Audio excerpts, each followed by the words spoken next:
Hey guys, मैं हूं आपके साथ सचिन मेवाड़ और हम पढ़ रहे हैं मॉडर्न हिस्ट्री यानी कि आधुनिक भारत के इतिहास के बारे में। और आज हमारा जो लेक्चर है, आज जो हमारा टॉपिक है वो टॉपिक है किस बारे में?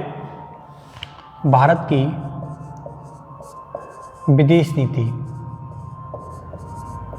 किस बारे में है? तो भारत की विदेश नीति और पंचशील।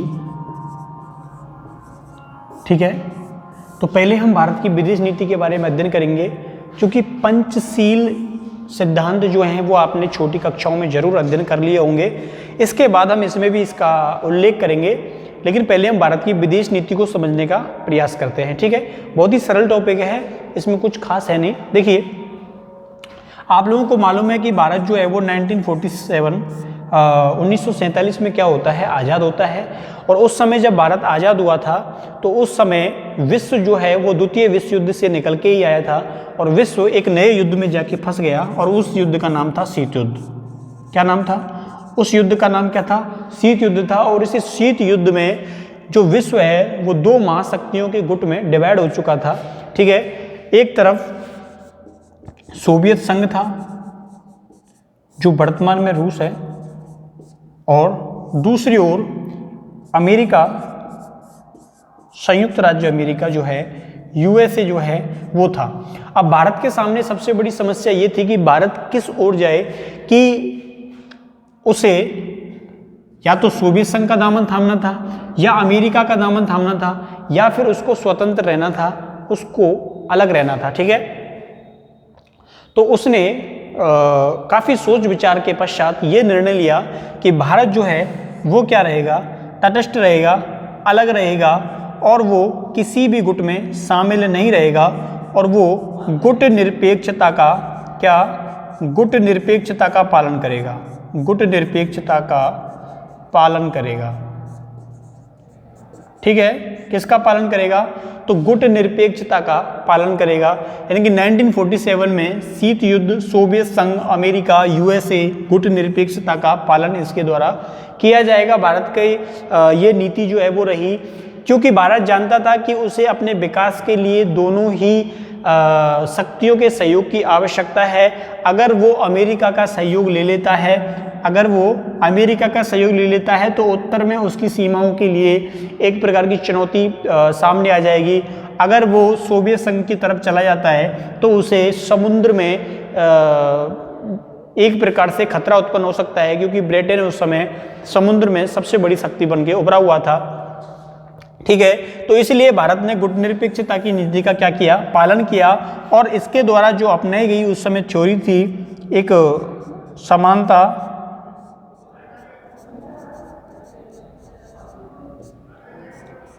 सुरक्षा और अंतरराष्ट्रीय सहयोग।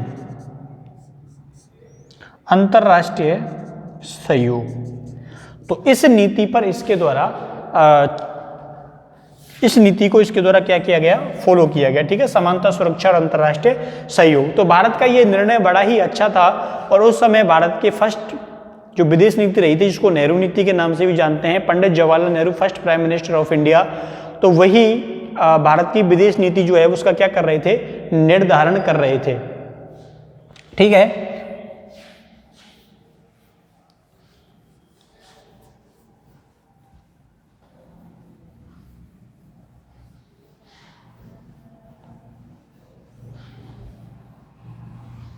तो भारत की विदेश नीति का क्या कर रहे थे? वो निर्धारण कर रहे थे। तो इसीलिए भारत की विदेश नीति जो है वो काफ़ी ज़्यादा मायनों में है, क्योंकि जो नेहरू के द्वारा जो नीति अपनाई गई थी, पंडित जवाहरलाल नेहरू के द्वारा जो नीति अपनाई गई थी, वो कौन सी नीति थी? वो गुट निरपेक्ष नीति थी। इन्होंने कहा था कि भारत जो है वो किसी भी पक्ष में जाकर नहीं मिलेगा, क्योंकि ये दोनों ही पक्ष अभी इस समय जो भारत की स्थिति है, क्योंकि जिस समय भारत जो है वो स्वतंत्र हुआ था उसकी आर्थिक स्थिति बिल्कुल अच्छी नहीं थी, क्योंकि हजारों लोग जो हैं वो पाकिस्तान से भारत के अंदर आए और भारत से पाकिस्तान के अंदर गए। इसके अलावा लोगों ने आपसी हिंसा की, धर्म के ऊपर लड़ाइयाँ की। इसलिए भारत की जो स्थिति थी वो उस समय काफ़ी दयनीय थी, और इसी के साथ उसकी पाकिस्तान के साथ भी क्या हो गई? मुठभेड़ हो गई, आपसी संघर्ष हो गया। किसके साथ? पाकिस्तान के साथ। ठीक है, तो इसलिए भारत की जो गुटनिरपेक्षता की जो नीति थी वो काफ़ी उस समय बेहतर नीति थी। ठीक है, नेहरू के द्वारा ये बड़ा सोच समझकर उठाया गया कदम था कि इन्होंने सोचा कि किसी भी प्रकार से किसी भी संगठन में शामिल होना भारत के लिए अच्छा नहीं रहेगा। ठीक है, तो भारत की जो विदेश नीति थी उसका सभी के द्वारा सम्मान किया गया। ऐसा नहीं था कि कोई भी दल इससे खफा था, क्योंकि सब लोग जानते थे कि सभी को भारत के साथ अच्छा व्यवहार करना है ताकि भारत कोई दूसरे दल का या दूसरे गुट में जाकर ना चला जाए। इसलिए भारत को दोनों गुटों से सहयोग प्राप्त होता रहा, सहयोग प्राप्त होता रहा। ठीक है, तो भारत को दोनों गुटों से सहयोग प्राप्त होता रहा, क्योंकि उसने इसी नीति को अपनाया था कि जिसमें वो किसी को भी नाराज करना नहीं चाहता था। ठीक है, और वो गुट भी भारत को नाराज करना नहीं चाहते थे, क्योंकि ये काफी जरूरी था। इसके अलावा भारत के द्वारा जो उस समय की संधियां थी उन पर भी हस्ताक्षर नहीं किए गए। भारत ने उस समय की किसी भी संधि पर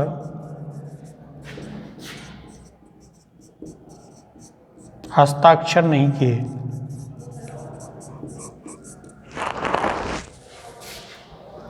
भारत ने उस समय की किसी भी संधि पर क्या नहीं किए, हस्ताक्षर नहीं किए गए। अब कौन सी संधि की हम बात कर रहे हैं, किस संधि की बात कर रहे हैं, तो अणु प्रसार संधि NPT। ठीक है, उस समय अणु प्रसार संधि यानी कि NPT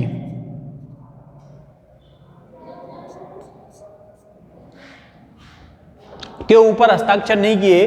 भारत के द्वारा यह कहा गया कि NPT जो है वो भारत की सुरक्षा के लिए अभी तो नहीं, लेकिन भविष्य में क्या है, एक बहुत ही महत्वपूर्ण है और ये भारत की सुरक्षा का क्या है, अंग है। इसलिए उस स्थिति में अणु प्रसार संधि पर भारत ने सिग्नेचर नहीं किए, लेकिन भारत के द्वारा जो सैन्यकरण हो रहा था उसका विरोध जो है वो जरूर किया जा रहा था। ठीक है, चलिए मिटाते हैं इसको, भारत की विदेश नीति और पंचशील।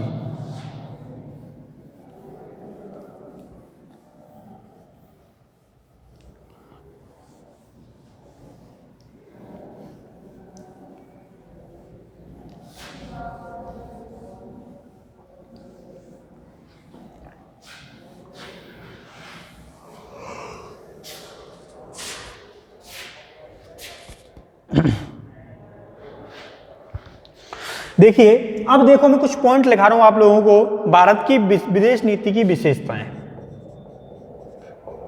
भारत की विदेश नीति की विशेषता। ठीक है, क्या पॉइंट लिखा हमने? लिखा कि भारत की विदेश नीति की विशेषता। कितना तिरछा हो गया है ना। अब इसमें सबसे पहला जो पॉइंट है वो पॉइंट क्या है, यह है कि किसी भी गुट में शामिल ना होना, किसी भी गुट में शामिल ना होना। ठीक है, भारत के द्वारा किसी भी गुट में भारत किसी भी गुट में जो है वो शामिल नहीं हुआ था, किसी भी गुट का हिस्सा नहीं बना था। इसीलिए भारत की ये सबसे पहली विशेषता है कि वो जब किसी भी गुट का हिस्सा नहीं बना, किसी भी गुट का पार्ट नहीं बना, तो फिर कोई मतलब नहीं रह जाता कि उसे किसी भी बाहरी जो शक्ति है उसका दबाव सहन करना पड़े, क्योंकि वो दोनों गुट ये मान के चल रहे थे कि भारत जो है वो किसी भी दल को सपोर्ट नहीं कर रहा। ठीक है, भारत के द्वारा किसी भी दल को सपोर्ट नहीं किया जा रहा। अब देखिए आगे जो इसकी जो नेक्स्ट जो विशेषता है वो ये विशेषता है कि देखिए दूसरी विशेषता इसकी जो है वो ये है कि इसने किसी भी अलायंस को हिस्सा नहीं बना, किसी भी अलायंस में ये शामिल नहीं हुआ और लगातार इसने गुट निरपेक्षता की जो नीति है उसका पालन इसके द्वारा किया गया, इसीलिए इसने गुट निरपेक्षता की जो नीति है ये भारत के लिए बहुत ही उस समय साबित हुई, क्योंकि भारत अगर उस समय किसी भी गुट में शामिल हो जाता तो हानिकारक होता, क्योंकि अगर वो अमेरिका के साथ जाता तो जो सोवियत संघ है वो नाराज होता है, रूस है जो नाराज होता, और उसके साथ चला जाता तो अमेरिका भी निश्चित रूप से नाराज होता और इसके लिए जो आज़ादी है वो खतरे में पड़ जाती, क्योंकि सहयोग उस समय इसको नहीं मिल पाता किसी भी राष्ट्र से। इसके अलावा भारत ने सहयोग की नीति अपनाई, सहयोग एवं विश्वास की नीति। किस नीति का पालन किया? सहयोग एवं विश्वास की नीति का पालन किया, यानी कि इसने गुट निरपेक्षता के माध्यम से इस जो शीत युद्ध है इसके प्रभाव को कम करने का प्रयास किया। दो राष्ट्रों के बीच में आपसी सहयोग जो है, आपसी वार्तालाप कराने का प्रयास किया गया। ठीक है, इसने छोटे छोटे देशों को आपसी वार्तालाप और उनको समझाया। भारत ने कहा था कि हम हर उस चीज का विरोध करते हैं जो उपनिवेशवाद का क्या करती है, समर्थन करती है। ठीक है, तो इसलिए सहयोग एवं विश्वास की नीति का पालन किया। तीसरा था, भारत ने उपनिवेशवाद का विरोध किया, उपनिवेशवाद का विरोध किया। किसका विरोध किया? तो भारत के द्वारा उपनिवेशवाद का विरोध किया गया। भारत ने कहा कि अगर विश्व के किसी भी राष्ट्र में किसी भी रूप में अगर उपनिवेशवाद विद्यमान है तो भारत उसका क्या करेगा? विरोध करेगा। ठीक है, भारत क्या करेगा? विरोध करेगा। इसके अलावा आपसी सहयोग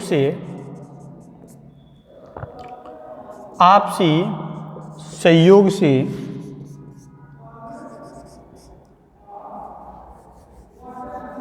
स्वतंत्र व्यापार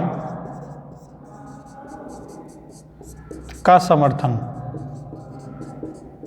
आपसी सहयोग से स्वतंत्र व्यापार का समर्थन जो है वो भारत की विदेश नीति का एक क्या रहा? मूल पार्ट रहा। ठीक है, तो ये इसकी कुछ विशेषताएं थी जो मैंने आपको अभी बताई हैं।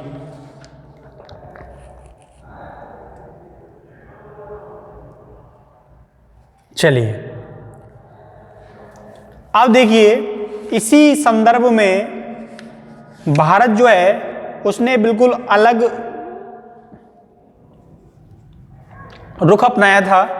लेकिन हुआ क्या था, आपको भी मालूम है कि 1962 में चीन के द्वारा भारत पर क्या कर दिया गया था? आक्रमण कर दिया गया था। ठीक है, चीन के द्वारा भारत के ऊपर आक्रमण जो है वो कर दिया गया। तो चीनी आक्रमण,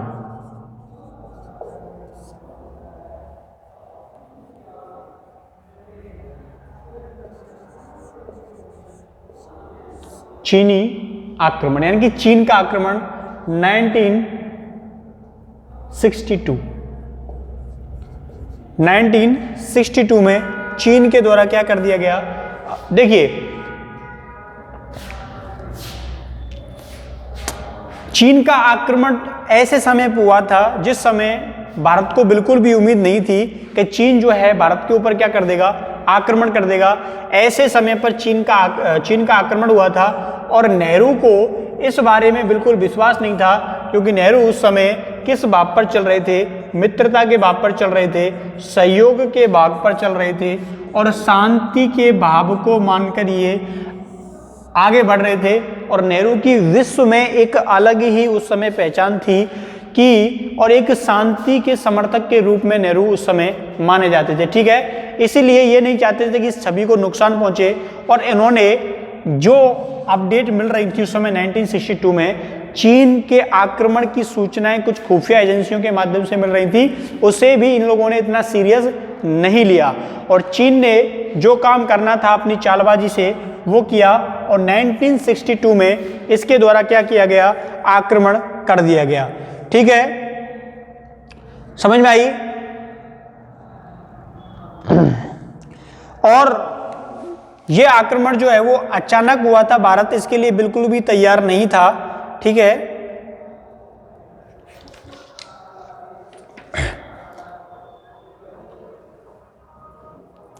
चलिए अब देखिए, भारत चीन का जो विवाद है, उस विवाद के दौरान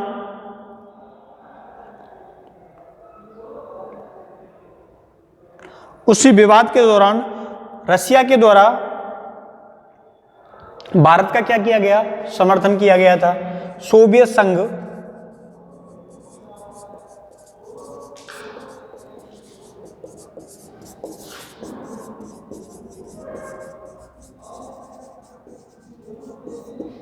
क्या किया गया, सहयोग उस समय किया गया था। ठीक है, रसिया के द्वारा उस समय इस बात का सहयोग किया गया।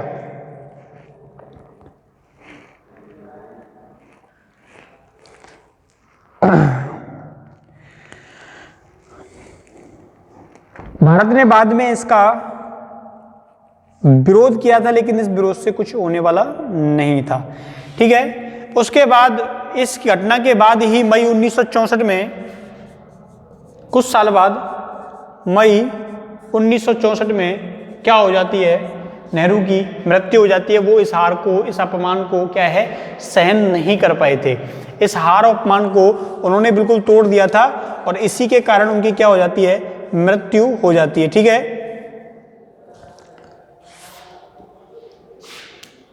तो ये इसकी विदेश नीति की कुछ विशेषताएं थी। इससे आगे हम कल पढ़ेंगे। ठीक है, तब तक के लिए थैंक यू, धन्यवाद, बाय बाय।